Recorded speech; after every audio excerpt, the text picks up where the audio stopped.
Have you ever been bored enough to compare one blueberry, or maybe even 3 blueberries against each other, to see how big they are comparatively, or how much of those weird white film that's on every single one of these blueberries?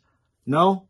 Yeah, I didn't think so either. But in this video, we are going to be pitting 3 blueberries against each other. Well, not really blueberries, but we can just call them Smurfs? No, that's not nice either. Fine, we will call them Ultramarines. So in this video, we are going to be comparing the Bandai Space Marine Intercessor versus the JoyToy Space Marine Intercessor and the McFarlane Space Marine Intercessor Sergeant against each other to see whose cuisine reigns supreme. So again, the judging qualities are going to be the same. We're going to be looking at paint quality, paint color, posability, armaments, and overall smurfiness. Well, that's not right either. It's ultramarineness. And then we're going to combine them to a total score.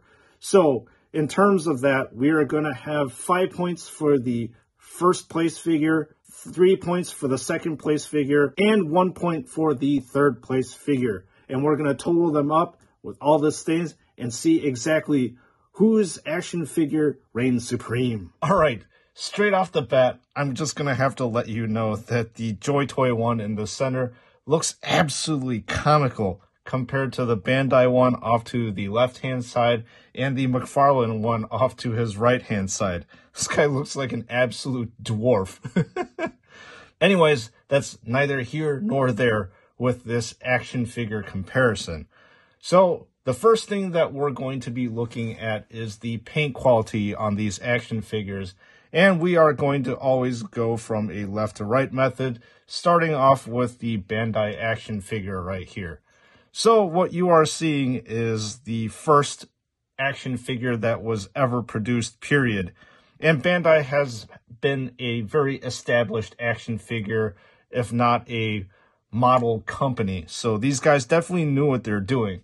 So in terms of paint quality, I would have to say that this guy is pretty high up there.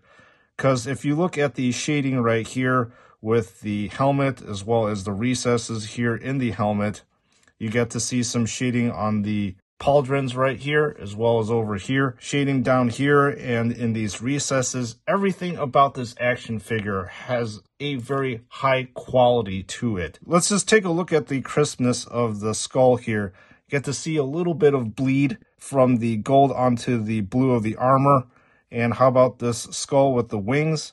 For the most part, you're not seeing too many issues over here. And then on the pauldrons, you get to actually see a little bit of gold bleed here and some gold bleed from this part onto the blue. But aside from that, I would have to say that this is a very, very clean looking action figure, which I really like. But that's enough with the Bandai one. Let's pick up this diminutive JoyToy one and take a look at the paint quality over here. So just like with the Bandai action figure, you get plenty of shading that's going on here in the recesses, and that further makes this thing jump out. The lenses are actually painted pretty well on this action figure, and once again, you get a very clean shade here in the vents. With the pauldron area, you have the same gold color and the same unfortunate bleed from the gold onto the blue, and this side is of no exception, but you do actually get to see some errant shading here, especially down here, over here, and very prominent mess ups with this backpack here. You get to see that the shading got a little bit out of control over here. And this action figure has something that the other action figures do not, which is the highlighting. So it's nice, while it's nice to see the highlighting is there, it still looks very, very rough. So that's definitely one thing to keep in mind with this action figure right here, that you're going to get some quality control issues on the paint quality. And the final thing that we're going to be looking at in terms of paint quality is this McFarlane one. The first thing I'm going to point out is the lenses. The green does not completely cover up the red area, as you can see up here. And then with the gold outlining, it actually looks very clean compared to the other intercessors that we have been seeing. There doesn't seem to be that much gold bleed, but I would have to say that there's not enough gold right here. So this part technically should be all gold instead of blue. However, this cross right here does have some issues, mainly because the gold does not completely cover these blue parts that should be covered. There's a few misses here in the accessory pouch area where there's black bleed onto the blue of the armor. But aside from that, it's still a very clean looking action figure. So in all honesty, I would have to rate JoyToy on the bottom just because there's just so much messy shading that's going on with it. So that's definitely going to be on the bottom for me.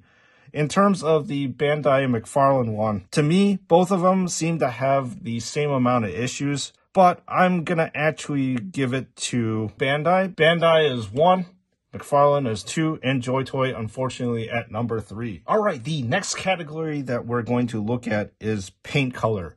And right off the bat, I think you know which paint colors that you're going to gravitate towards. I'm going to start off with the McFarlane, to be honest. Mainly because when I look at this, my eyes do not actually gravitate to the McFarlane one too much. So taking a look at this guy, the choice of the gold is of a detriment right here because this is a very, well, it's a very dull color. And you want something to stand out in contrast with the flat blue that you're seeing over here. And the McFarlane action figure, in my opinion, doesn't do a very good job of that. So progressing off to the JoyToy one, you are starting to get that vibrance that you do want to see. The gold color actually jumps out at you when you are looking at it, and there is a lot of depth that you can see here with all the shading that's going on. There doesn't appear to be any highlights whatsoever except on the accessory pouches, but your eyes do gravitate toward this thing. The blue of this JoyToy action figure is a bit dull in my opinion compared to the rest of the Space Marine action figures in the background. So that's one little detriment thing that I'm going to point out. And then finally with the Bandai one, they picked really, really nice colors on this thing. The gold is the proper gold that you want. It really jumps out at you. It stands out. It's vibrant. There's full of life. The shading is, again, really nice contrast to the gold. And the blue, actually, to be honest, is a very vibrant blue that I really like. So how am I going to score this? Well, I'm definitely going to have to give it, again, number 1 to Bandai, number 2 to JoyToy, and number 3 to McFarlane. So in terms of posability, I'm not going to go into exhaustive detail on what's going on with these action figures. You can take a look at the posability of all of these guys in their own separate videos, or at least similar Space Marine action figure videos. But that is suffice to say that the JoyToy and the McFarlane one really have awesome posability, and they're very, very stable when I pose it. This guy, on the other hand, I really had a lot of issues posing this one. The range of motion of the legs is actually limited over here. You can only get 180 degrees of rotation, which is a bit of a disappointment. All the rest of these guys, you can do a 360 around. The biggest thing that really bothers me is how unstable this guy is compared to these two. I really had a tough time posing him when I was doing the B-reel shots for this guy. He just wanted to fall all over the place. So I'll have to give these two guys over here a dead tie, while the Bandai one is going to be a number 2. All right, which brings us to the 4th category, armaments. So this is the Bandai one, JoyToy one in the middle, and McFarlane one off to the right-hand side. So looking at the armaments, they look pretty cool in my opinion. They have definitely captured the essence of Space Marine warfare right here. All 3 manufacturers did a fantastic job of making these armaments stand out in their own particular way. The McFarlane one, as you can see here, does have a little bit of battle damage, which I kind of like, whereas the JoyToy and the Bandai ones are completely clean with no issues whatsoever. But I'll have to say, looking at all this stuff, especially with the bolt pistols and this bolt rifle here, it's not because of this bolt rifle is so big, but I think my eyes actually naturally gravitate toward this thing because there's just more depth to these armaments. and I look at this combat knife, and it is really nice looking as well. And I've covered the fact that the McFarlane one looks just completely flat compared to the rest of the two over here. I really like the Bandai one. So what would I rate this? Obviously, Bandai is going to be number one. I'll have to put JoyToy and McFarlane in a dead tie. And finally, we are in the last category, which is the Ultra Combo, which is, hopefully you got the Killer Instinct reference, and I'm probably giving up how old I am, especially with the reference to Killer Instinct. Anyways, pretty much the Ultra Combo is a culmination of how these guys look in terms of capturing Ultramarines-ness, I suppose. This one is a very hard one for me because I think that every single one of these three action figures companies does an excellent job of capturing all this Ultramarines flavor here.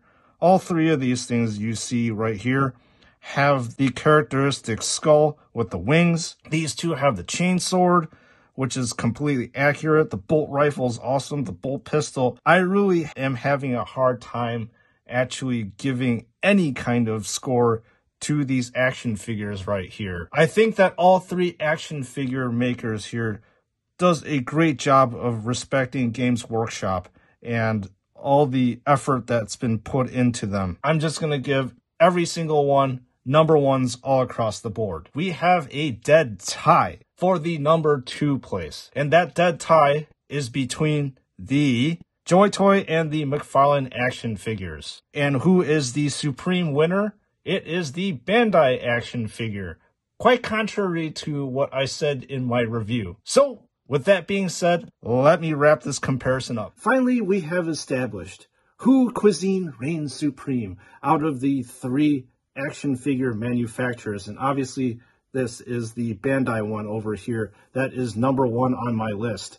Well, I'll be honest with you, I'm a little quite surprised at my pick of this guy, because during my review video, I said that this guy really isn't worth your money, considering that he costs about $100 new and way over $100 on the secondary market if he is new. Now, if you can find him used, you could probably find him around like 70, 80 bucks, or even just at $100 if you're lucky enough. Do I still think this guy is worth getting, even though he is apparently top on my list? I'm still going to stand by, no, he's not worth getting still. But if you can actually get him cheaper on the secondary market used, like maybe around $50, $60, even $70, then yes, maybe he's worth the price tag, because he's roughly going to be the same amount that you would pay for a JoyToy action figures special character. Now, that being said, I want to know exactly what you thought of my assessment. Is Spoons and Studs full of crap? He doesn't know what he's talking about. He's a hypocrite. That's exactly what I want to know. So leave me a comment in the comment section. I thank you, each and every single one of you, for viewing my videos, supporting them, and then leaving a comment in the comment section. I love engaging with all of you in an active, open dialogue about all these action figures, so we can establish some friendly banter per se. But anyways, once again, you guys are all awesome, and I'll see you all in the next one.